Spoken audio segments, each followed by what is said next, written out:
নমস্কার বন্ধুরা, Moumita dream kitchen and blog চ্যানেলে সবাইকে স্বাগত আর অনেক অনেক ভালোবাসা জানিয়ে শুরু করছি আমার আজকের ভিডিও। তো এখন হচ্ছে দুপুরবেলা, তো চলে এসেছি ছাদে। আর আমার ছাদে দেখো কত রকমের গাছ তো রয়েছে, কিন্তু এই রোদের তাপে সব গাছ পাতাগুলো যেন ঝরে ঝরে যাচ্ছে, গাছগুলো হলুদ হয়ে গিয়েছে। তো যাই হোক, আমি চলে এলাম আজকে পুদিনা পাতা তুলতে, আর সাথে তুলবো শাক। এই যে আমার ছাদ বাগানে দেখো কত রকমের গাছ রয়েছে, আর তার মধ্যে দেখো পুদিনা পাতা কতটা হয়েছে। আর এই যে মাছের এই কার্টুনটার মধ্যে একটা কড়ি ফুলের গাছ হয়েছে, একটা আম গাছ হয়েছে, তারপর হয়েছে অসংখ্য পুদিনা পাতার গাছ। এত সুন্দর হয়েছে দেখতে। তো অনেক দিন হলো, কিন্তু আমার ছিঁড়তে একদম ইচ্ছে করে না, মনে হয় গাছেই থাকুক, দেখব খুব ভালো লাগবে। কিন্তু হাজব্যান্ড বলছে যে তুমি পাতাগুলো ছিঁড়বে কি ছিঁড়বে না, কারণ পুদিনা পাতার চাটনি, পুদিনা পাতার শরবত এইসব তো গরমের দিনে খাওয়া অনেক বেশি প্রয়োজন। তো তার জন্যই ভাবলাম যে না, পাতাগুলো রোদে একদম হলুদ হয়ে যাচ্ছে, তো এগুলোকে তুলে কিছু একটা তৈরি করি। তো তারপর আবার পাতা, নতুন পাতা তো গজাবেই। আর এইদিকে দেখো আমার কিছু লেবু গাছ রয়েছে, কড়ি ফুলের গাছ রয়েছে, আর সেগুলোর গোড়া দিয়ে কত রকমের শাক বেরিয়েছে। মানে কত রকম না, দণ্ডকলস শাক হয়েছে। তো 2-3 রকমের শাক আর কি এখানে হয়েছে। তারপরে এদিকে কলমি শাকও রয়েছে। তো সেগুলো পরে তুলবো। প্রথমে এই পুদিনা পাতাগুলোকে তুলে নিতে হবে। মানে একদম ভরে গিয়েছে বড় বড় পুদিনা পাতার গাছ। তো ভীষণ সুন্দর লাগে আমার এই পুদিনা পাতাগুলোকে, আর এর একটা সেন্টটাও বেশ ভালো। তো প্রথমেই আমি এই পুদিনা পাতাগুলোকে তুলে নিচ্ছি। তো দেখো আমি এখানে এক ঝুড়ির মতো পুদিনা পাতা তুলে নিলাম। পাতাগুলো কতটা বড় হয়েছে, হলুদও হয়েছে, মানে বাড়তি হয়ে গেছে। তারপর এখানে এই শাকগুলোকে তুলে নিচ্ছি। লেবু গাছে লেবু হবে কি, এত শাক হয়েছে, এই শাকের ভারে তো লেবু আর হচ্ছেই না। মানে লেবু গাছের নিচটা সবসময় পরিষ্কার একদম হালকা রাখতে হয়, সেখানে আমার লেবু গাছে লেবু না হয়ে শাক ভর্তি হয়ে গিয়েছে। আচ্ছা বলো তো বন্ধুরা, এই শাকটার নাম কি? এই শাকটা কিন্তু দণ্ডকলস শাক। তো এই শাকটা অনেক রকমভাবেই রান্না করা যায়। আর এই যে দেখো আমার একটা বেগুনি রঙের জবা ফুল। তো এই জবা ফুলটাও গাছ অনেকটা বড় ছিল, ছেটে দিয়েছি। আবার এই দিকে এই গাছটা ভরে ফুল ফোটে, কিন্তু এখন সেরকমভাবে ফুল ফুটছে না, কারণ ছাদে শেড নেই আর গাছগুলোর অবস্থা খুবই খারাপ। আর এই যে দেখো দূরে দেখা যাচ্ছে কাঁচা কাঁচা আম। তো এই দেখো বাড়ির ছাদের হচ্ছে শাক, এক ঝুড়ি ভর্তি শাক, আর এদিকে হচ্ছে পুদিনা পাতা। তো এগুলোকে তুলে নিলাম।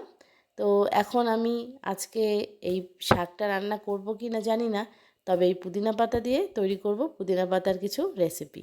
তো চলো বন্ধুরা, সাথে থাকো, দেখতে থাকো। তো পুদিনা পাতা প্রথমেই শাকগুলোকে আমি ধুয়ে রাখলাম। আর যেহেতু অনেকটাই বেলা হয়েছে, তাই আর আজকে শাকটা রান্না করছি না। আজকে তোমাদের সাথে শেয়ার করব পুদিনা পাতার শরবত। এই গরমের দিনে আমাদের শরীরকে ঠান্ডা রাখতে পুদিনা পাতা ভীষণ উপকারী। তো প্রথমেই পুদিনা পাতা ধুয়ে একটা মিক্সার গ্রাইন্ডারের জারে নিয়ে নিয়েছি, আর নিচ্ছি চিনি। এখানে আমি নিয়ে নিলাম 4 চামচ মতো চিনি, আর হাফ চামচ বিট লবণ, আর হাফ চামচ মতো নর্মাল যে আমরা লবণটা খাই সেটা, আর দিয়ে দিলাম 1 চামচ জিরের গুঁড়ো। তো এবারে আমি এখানে লেবুর রস করে দিচ্ছি। তো 4 গ্লাস মতো শরবত তৈরি করব, তার জন্য একটা লেবু তো লাগবেই। আর দিয়ে দিচ্ছি ঠান্ডা ঠান্ডা ফ্রিজের জল। কাট কাট কাট, একটু কাট। মাছকে শরবত বানাবে। কি মজা, কি মজা।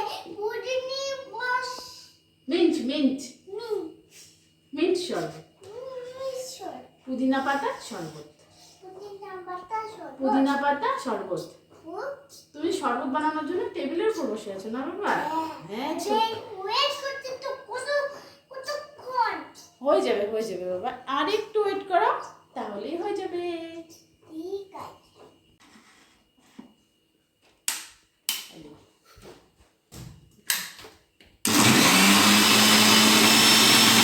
সব কিছু দিয়ে দেওয়ার পর মিক্সার গ্রাইন্ডারে একটু ঘুরিয়ে নিলেই কিন্তু আমাদের একটা পেস্ট তৈরি হয়ে যাবে। তারপর এটাকে একটা বড় ছাঁকনি দিয়ে ছেঁকে নিতে হবে। তারপর এইভাবে চামচ দিয়ে এইভাবে ঘুরিয়ে নিলেই কিন্তু এর যে রসটা, পুদিনা পাতার রসটা জলের সাথে মিশে গিয়েছে, এটা ভালোভাবে সুন্দরভাবে আমরা ছেঁকে নেব। এরপর নিয়ে নিয়েছি 4টে গ্লাস, কারণ 4 গ্লাস শরবত তৈরি করব। আর এর মধ্যে দিয়ে দিয়েছি বরফের টুকরো। তো পুদিনা পাতা কিন্তু ভীষণ উপকারী একটা পাতা, এটা আমাদের হজমে সাহায্য করে। পুদিনা পাতা আমাদের খিদে ও হজম শক্তি বাড়ায়, তাছাড়াও আমাদের যদি গ্যাসের প্রবলেম থাকে, এখন কম বেশি তো সবারই, ছোট বড় সবারই গ্যাসের প্রবলেম, সেগুলোরও অনেক মানে সমাধান হয়। তাছাড়াও অ্যাসিডের সমস্যা দূর হয়। আর সবথেকে বড় কারণ হচ্ছে গরমে অনেক সময় মাথা ধরে, প্রচণ্ড মাথা ব্যথা করে। এই সময় যদি পুদিনা পাতা আর লেবুর শরবত খাওয়া যায় তাহলে কিন্তু অনেক বেশি উপকার হয়। আর সবথেকে বড় কথা, এই গরমের দিনে শরীরটা যদি ঠান্ডা থাকে, ভালো থাকে, তাহলে কিন্তু সব দিক থেকেই উপকার। তো যাই হোক, এবার আমি দিয়ে দিলাম আরও ঠান্ডা ঠান্ডা কিছু জল। তো পুদিনা পাতার শরবত রসটা দেওয়ার পর আমি এখানে আরও কিছুটা ফ্রিজের ঠান্ডা ঠান্ডা জল অ্যাড করে দিয়েছি। তো চিনি তো দিয়েই দিয়েছি, তো তোমরা যখন বাড়িতে তৈরি করবে যদি চাও তাহলে কিন্তু এর মধ্যে আরও চিনি অ্যাড করতে পারো। তো খুব সুন্দর হয় খেতে, একদম মানে হজমলা যে টাইপের হয় সেই টাইপেরই খেতে হয়। তো আমি একটু সুন্দর করে সাজিয়ে দিলাম আর এর ভিতরে একটু করে লেবু কেটে দিলাম। তো তারপর কিন্তু একটু অপেক্ষা করে 2 থেকে 3 মিনিট পর এটা আমি সার্ভ করে দেব। তো এই তো পুদিনা পাতার শরবত আমাদের রেডি হয়ে গেছে। এই তো ছোটু আর ছোটুর বাবা মিলে খাওয়া শুরু করে দিয়েছে। এবার আমরা সবাই মিলে পুদিনা পাতার শরবত খেয়ে নেব।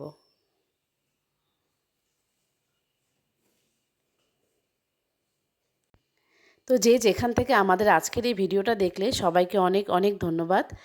আর যারা এখনও পর্যন্ত এই গরমে লেবু পুদিনা পাতার শরবত খাওনি, তো তোমরা অবশ্যই কিন্তু লেবু পুদিনা পাতার শরবত খাবে। আর এখনও গরম মানে এত তাড়াতাড়ি যাচ্ছে না, অনেকটাই দেরি আছে। তো লেবু পুদিনার শরবত অন্তত সপ্তাহে 2 থেকে 3 দিন খাওয়া কিন্তু ছোট বড় সবার জন্যই ভীষণ ভালো।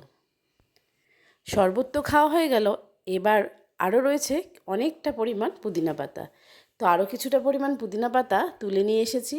আর সাথে রয়েছে ধনেপাতা। এই ধনেপাতাগুলো অবশ্য বাড়ির নয়, বাজার থেকে কিনে আনা। আর তার সাথে নিয়েছি কাঁচা লঙ্কা আর নিয়েছি কাঁচা রসুন। এবার আমরা একটা স্পাইসি পুদিনা পাতার চাটনি তৈরি করব। তো ধনেপাতাগুলো ভালো করে কিন্তু ধুয়ে জল ঝরিয়ে নিয়েছি। তারপর এর মধ্যে দিয়ে দিচ্ছি পুদিনা পাতাগুলো। তো এই পুদিনা পাতা ধনেপাতার যে চাটনিটা, সেটা গরমের দিনের জন্য খুব ভালো। আর এটা কি হয়, ভাতের সাথে বা যে কোনো রুটি বা সন্ধ্যাবেলা স্ন্যাক্সের সাথেও কিন্তু দারুণ লাগে। তো ধনেপাতা আর পুদিনা পাতা এর মধ্যে দিয়ে দেওয়ার পর দিয়ে দিচ্ছি কাঁচা লঙ্কা। তো আমি একটু বেশি করেই কাঁচা লঙ্কা দিয়েছি, একটু ঝাল ঝাল হলে চাটনি কিন্তু খেতে ভালো লাগে। আর রসুন তো দিয়ে দিলাম। আর এর মধ্যে আমি দিয়ে দিচ্ছি দই। অবশ্যই সেটা টক দই, 2 চামচ মতো টক দই। আর দিয়ে দিতে হবে পরিমাণ মতো লবণ। তো আমি যেহেতু এখানে বিট লবণটা দিচ্ছি, তাই বিট লবণ আর নর্মাল যে লবণটা, সেই লবণটা মিলেই কিন্তু লবণ দিয়ে দিতে হবে। তবে লবণটা কম বেশি হলে সেটা পরেও দেওয়া যেতে পারে, সেক্ষেত্রে কোনো অসুবিধে নেই। তো এবার সব কিছু আমার দেওয়া হয়ে গেছে, আর কিছুই দেব না। তো এবার আমি একটু মিক্সিতে ঘুরিয়ে নিয়েছি, ব্যাস আমার চাটনি কিন্তু রেডি হয়েছে। তো এই দেখো চাটনি রেডি। তবে অনেক সময় অনেকে টমেটো দেয়, কিন্তু টমেটো দেওয়ার প্রয়োজন হয় না, সেক্ষেত্রে কিন্তু টেস্টটা অন্যরকম হয়। আর এটা শুধুমাত্র পুদিনা পাতা, তাই এর টেস্টটা শুধুমাত্র পুদিনা পাতারই পাওয়া যাবে। তো এটাই হচ্ছে পুদিনা পাতার অরিজিনাল চাটনি, একদম রেডি। তো দেখো চাটনিটা কত সুন্দর, কালারটাও এসছে দারুণ, আর খেতে কিন্তু ভীষণ ভালো হয়েছিল।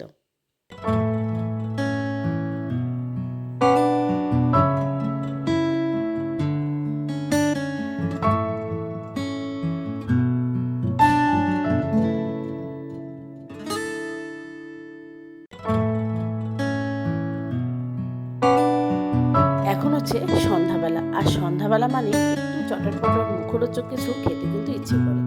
তো এখানে ঘুগনির জন্য যে মটরগুলো হয়, গোল মটর, সেগুলোকে কিন্তু সেদ্ধ করে নিয়েছি।